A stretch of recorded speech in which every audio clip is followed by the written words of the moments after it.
point you supported President Trump, and then you don't. What was the catalyst, or what happened to make you cross that line? But secondly, I'd like to get your impressions on Ukraine. There's a big push right now to defund or not fund Ukraine, and I'd like your impressions on that. Sure. So on the first piece, I ran against him 8 years ago. So I didn't want him to be president. I wanted to be president, but it didn't work out. I was my own first choice. But when it became clear to me after South Carolina 8 years ago he was going to be the nominee, I didn't want Hillary Clinton to be president. And so if he was going to be the nominee, I was going to work, and I known him at that point for 15 years. I was like, okay, I'm going to work to try to make him the best candidate he can be, and hopefully the best president he can be. And I worked hard to try to do that. Now, there were things that happened during the presidency that gave me concern, and I was in the private sector then, and I was on TV a lot, and I would speak out against the things I thought he was doing that were wrong. And the reason I know he heard it was because he would call and yell at me about it. But the night that broke it for me was election night 2020.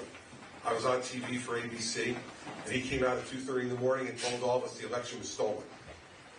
And I knew from my experience that there was no way he could have known that he was lying. But he was lying because he cared more about himself than he cared about the American people.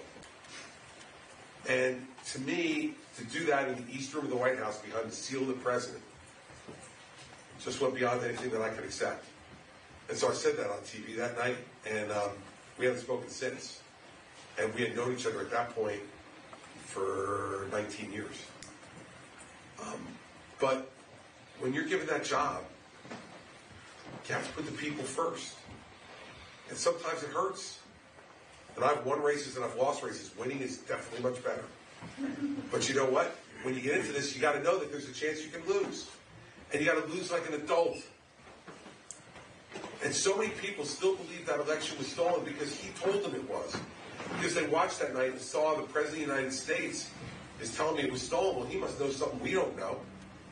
Let me clue you in on something. He didn't. And that's part of what Mark Meadows is going to testify to, is that he was lying right from election night forward. And that's beneath the office he was privileged to hold. And so when this race started, I could see people running against him who were not willing to criticize him directly. I mean, heck, Nikki Haley for the first time was just starting to say his name. I thought he was Voldemort from the Harry Potter books. Shall not be named. Listen, DeSantis is now finally saying his name every once in a while. It's really refreshing to see that people finally woke up and realized who the front runner is and who you got to beat. But I'm in this race because no one was going to take him on directly, and I am. No one else will in this race. And that should tell you something about what risk they're willing to take on your behalf.